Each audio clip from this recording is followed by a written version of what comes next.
Iran ইস্যুতে একের পর এক প্রলাপ বকে যাচ্ছেন আমেরিকান প্রেসিডেন্ট ডোনাল্ড ট্রাম্প। যখন যুদ্ধ শুরু হয় তখন ট্রাম্পের বক্তব্য ছিল ইরানের শাসন ব্যবস্থার পরিবর্তনই একমাত্র লক্ষ্য।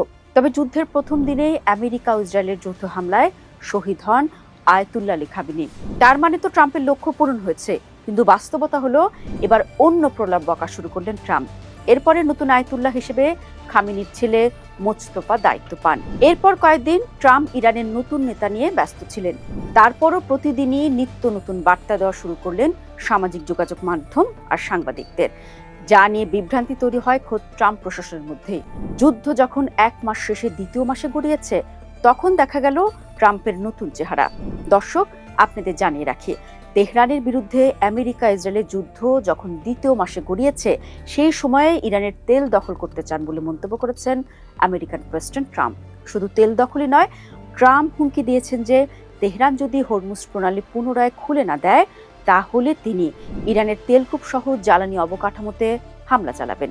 এই প্রণালীটি কয়েক সপ্তাহ ধরে ইরানের কার্যত অবরোধের অধীনে রয়েছে, যা একটি বৈশ্বিক জ্বালানি সংকট তৈরি করেছে। কিন্তু বাস্তবতা কি বলছে আর কি হতে পারে এর পরিণতি, এই নিয়ে আমাদের আজকের বিশ্লেষণ।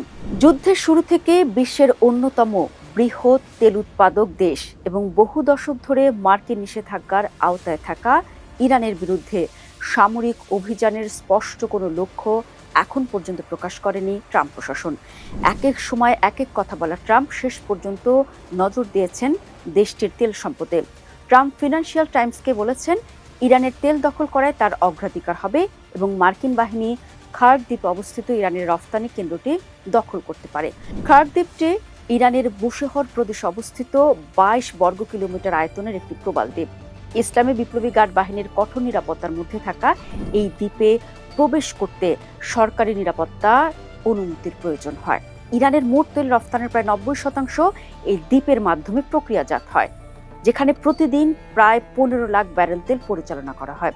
গত 14 মার্চ ট্রাম্প ঘোষণা করেন মার্কিন বিমান বাহিনী দ্বীপটির সামরিক স্থাপনাগুলোতে বোমা হামলা চালিয়েছে। ট্রুথ সোশ্যালে ট্রাম্প তখন লেখেন, ভদ্রতার খাতিরে আমি দ্বীপটির তেল পরিকাঠামো ধ্বংস না করার সিদ্ধান্ত নিয়েছি। তবে ইরান বা অন্য কেউ যদি হরমুজ প্রণালী দিয়ে জাহাজের অবাধ ও নিরাপদ চলাচলে বাধা সৃষ্টি করার জন্য কিছু করে, তাহলে আমি অবিলম্বে এই সিদ্ধান্ত পুনর্বিবেচনা করব। দর্শক, সমালোচকরা বলছেন, জানুয়ারিতে ভেনেজুয়েলার প্রেসিডেন্ট নিকোলাস মাদুরোকে কারাকাস থেকে অপহরণের মাধ্যমে চালানো অভিযান সফল হওয়ার পর ট্রাম্প প্রশাসন আরও সাহসী হয়ে উঠেছে। ওয়াশিংটন দাবি করছে তারা এখন ভেনেজুয়েলার তেল রফতানির নিয়ন্ত্রণ নিয়েছে। ট্রাম্প পরে দাবি করেন ভেনেজুয়েলার 100 মিলিয়ন ব্যারেল তেল যুক্তরাষ্ট্রের টেক্সাস অঙ্গরাজ্যের হিউস্টনের রিফাইনারিতে আনা হয়েছে এবং আরও 100 মিলিয়ন ব্যারেল পথে রয়েছে।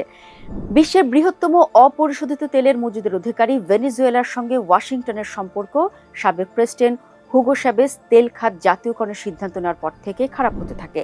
2013 সালে চ্যাভেজের উত্তরসূরি মাদুরের অধীনে সম্পর্ক আরও ভেঙে পড়ে। বর্তমান অন্তর্বর্তীকালীন প্রেসিডেন্ট ডেলসি রদ্রিগেজ পরে খাত বেসরকারি বিনিয়োগের জন্য উন্মুক্ত করেন। ট্রাম্প হয়তো ভেবেছিলেন ইরানেও একই সূত্র ব্যবহার করবেন তিনি, তবে বাস্তবতা হলো ইরান আর ভেনেজুয়েলা এক নয়, কোনোদিনও হবে না। ভেনেজুয়েলার মতো ইরানও বিশ্বের অন্যতম বৃহৎ তেল উৎপাদক দেশ।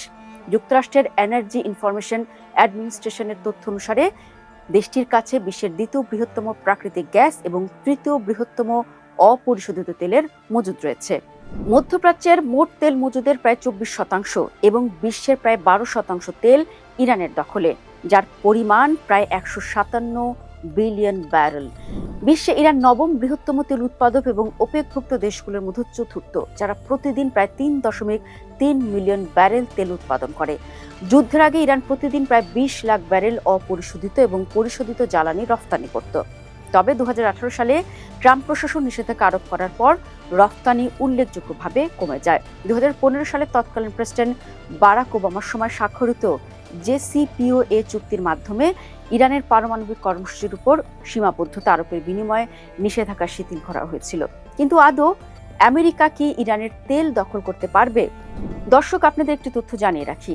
মার্কিন কর্মকর্তাদের উদ্ধৃতি করে ওয়াশিংটন পোস্ট জানিয়েছে, পেন্টাগন ইরানের সীমিত স্থল অভিযানের প্রস্তুতি নিচ্ছে, যার মধ্যে খার্ক দ্বীপ এবং হরমুজ প্রণালীর নিকটবর্তী উপকূলীয় স্থানগুলিতে সম্ভাব্য অভিযানও অন্তর্ভুক্ত থাকতে পারে।